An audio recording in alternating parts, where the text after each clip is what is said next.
Welcome to the 700 Club, and thanks for joining us. Well, it's the new normal. Health experts are looking ahead to a future where COVID could become endemic rather than pandemic, much like the flu. They're also calling for better vaccines to fight the variants. Experts continue to expect the virus to mutate, and some fear the possibility of a 1-2 punch, a variant as deadly as Delta and as contagious as Omicron. Medical reporter Lori Johnson has the story. Many Americans, weary after 2 years of fighting COVID, are resigning themselves to a future that involves living alongside the disease indefinitely. A new survey shows 75% in the U.S. are tired of the pandemic, and 77% believe most people will eventually get the virus. Still, a third of those surveyed see the pandemic as the country's biggest problem. But I'm hopeful that we're going to get to a better place in the coming months. Dr. Stuart Ray of Johns Hopkins put that hope in part on the end of the Omicron surge. The infectious disease specialist is one of many experts who believe it may signal a shift from COVID being a pandemic to an endemic. That means it would become like dealing with the flu, a deadly disease in our midst without major disruptions to daily life. Tuberculosis and malaria are endemic in some countries and have devastating effects. Millions of people die every year from these endemic diseases. So just because something's endemic doesn't mean it's mild. Experts point to the need for better vaccines.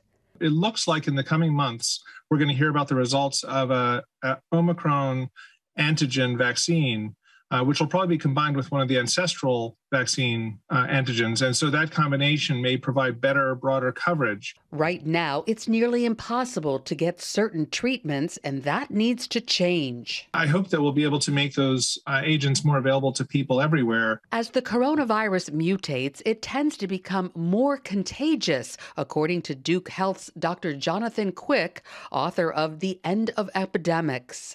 The last 2 years have been stunning as we've seen this progression of variants. Often, like with Omicron, more transmissible variants are less deadly, but that's another thing you can't count on. But what would be really unfortunate if after all of the current viral activity that's going on with Omicron, we had a variant, and there's no reason why we couldn't, that combines both the contagiousness of Omicron and the deadliness of Delta. So while COVID-19 remains unpredictable, health officials are cautiously optimistic that we'll see this transition to an endemic. While that means future surges could be likely, hopefully major restrictions will be less so. Lori Johnson, CBN News. Well, sorry for the bad news, but I think the sooner we get to the bad news and understanding coronavirus is not going to go away. This is all part of the CDC report from March 2020 that these things are going to come in waves of contagion. So we've already seen that, and this is all something that during the Trump administration was predicted by the CDC, but for whatever reason, we didn't really pay attention to it. We kept thinking, well, this is going to be 2 weeks of quarantine or 2 weeks of isolation, or let's get everybody vaccinated and that'll take care of it. This virus isn't going away, and it seems to be mutating at a very rapid pace. And that's because it's very similar to the common cold. The reason we don't have a vaccine for the common cold is the virus mutates too fast. So we're already seeing that, and at what point do we recognize, well, this isn't going away? How do we try to stay ahead, just as we do with the flu, try to stay ahead, guess which variant is coming our way, and then try to vaccinate the vulnerable population so that we can protect ourselves. But this, I hate to say it, but it's not going away. If the current wave dissipates, and that's what waves do, what will be the next one coming, and how do you predict it? In other news, U.S. Special Forces carried out a large-scale raid in northwestern Syria overnight. Ephraim Graham has more on that story from the CBN newsroom. Ephraim? Gordon, President Biden says the operation by U.S. forces in Syria has killed a top Islamic State leader. In a statement, the president said, thanks to the skill and bravery of our armed forces, the terrorist Abu Ibrahim al-Qurashi was taken off the battlefield. The New York Times reports U.S. forces flown in by helicopter surrounded a house near the Turkish border. After a two-hour standoff, fighting broke out with rocket-propelled grenades and gunfire erupting from the house. At one point, an explosion rocked the structure. An American military official said the blast came from inside the house. 13 people, including women and children, reportedly died. Thousands of U.S. troops are headed for Eastern Europe to bolster NATO defenses there. 2,000 soldiers from Fort Bragg will deploy to Poland and Germany. Another 1,000 currently based in Germany will go to Romania. Russia calling the move a, quote, destructive step that fuels military tension. Meanwhile, Russian President Vladimir Putin meets with China's Xi Jinping today. Putin is headed to Beijing for Friday's opening ceremonies of the Winter Olympic Games. Here at home, a massive winter storm is descending on more than half the nation.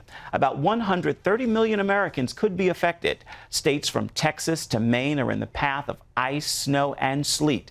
Overnight, nearly 30,000 power outages were reported across Texas. In Missouri and Indiana, tractor trailers lost control on the highways. The storm will move through parts of the South today and head for the Northeast tonight, dumping ice and snow and making for potentially dangerous travel Friday morning. Americans across 5 states are still picking up the pieces after deadly tornadoes swept through parts of the Mid-South in December. As CBN's Chuck Holton reports from Kentucky, some residents say they found a silver lining in the tragedy. December 9th, 2021 will never be forgotten by people who lived through what meteorologists call the most destructive December tornado on record. For more than 200 miles, the superstorm left a mile-wide path of destruction across Arkansas, Missouri, Illinois, Tennessee, and Kentucky. 71 tornadoes recorded, with winds up to 190 miles an hour. At least 90 people died, and the damage could easily top $4 billion. One of the worst twisters scored a direct hit on the little town of Mayfield in southwest Kentucky.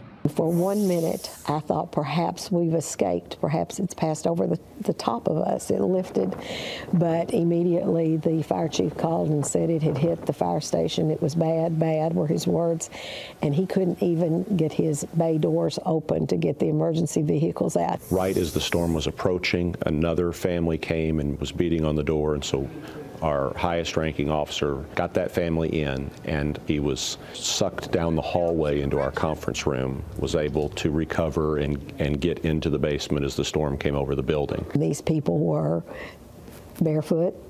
They had walked across glass, down power lines to get to where there was a shelter. They had lost everything. When the sun came up the next morning, I couldn't believe what I saw. The houses looked like they were paper. They just battered paper with matchsticks strewn all around. The devastation was absolutely incomprehensible at that time. Graves County, Kentucky has had a county-wide disaster response team that's gone all over the country helping out in other disasters ever since Hurricane Katrina in 2005. But this time, the disaster came to them. And as the scale of the disaster became clear, something amazing happened. People began helping people they probably had seen all their lives, but not a friend to, but it didn't matter that night. Penny Wade Smith owns a small business near the heart of Mayfield. While her building was spared by the storm, her neighbors weren't so lucky. A lot of people just shell-shocked, just kind of walking around, not knowing what to do. Where do you even start when everything you see is destroyed? You know, the first day you just feel so overwhelmed. How in the world can you possibly help? And then the idea just came to me, well, you help the closest person to you. Before the storm, Penny avoided the people living in the bad neighborhood near her business. One of the things that the tornado did was it blew down my privacy fence. I took that just as a sign that I needed to get out and these were people and get to know them and help them, and they were my neighbors. Penny and her husband started collecting supplies for the neighborhood. Canned goods, food. This is our coffee station. This is stuff we just put out every day. And God has used the crisis to not only draw the community closer together, but to teach Penny a valuable lesson. I've always kind of thought I was a compassionate and kind person, but I think this whole storm and the tornado has made me realize that I probably wasn't as kind to some people as I should have been. I realized that God loves everybody exactly the same, and I should too. From Mayfield, Kentucky, I'm Chuck Holton for CBN News. Neighbors, that's why CBN's Operation Blessing is still at work helping victims of those devastating tornadoes. In Russellville, Kentucky, volunteers from Operation Blessing came out in the cold and the snow to help one homeowner. They brought building supplies, sheetrock, and insulation to make repairs after the storm ripped off shingles and left holes in the roof. They also cleaned up down limbs and other debris from the yard. The town's fire chief stopped by to see the work and to thank Operation Blessing for its long-term commitment to helping her community.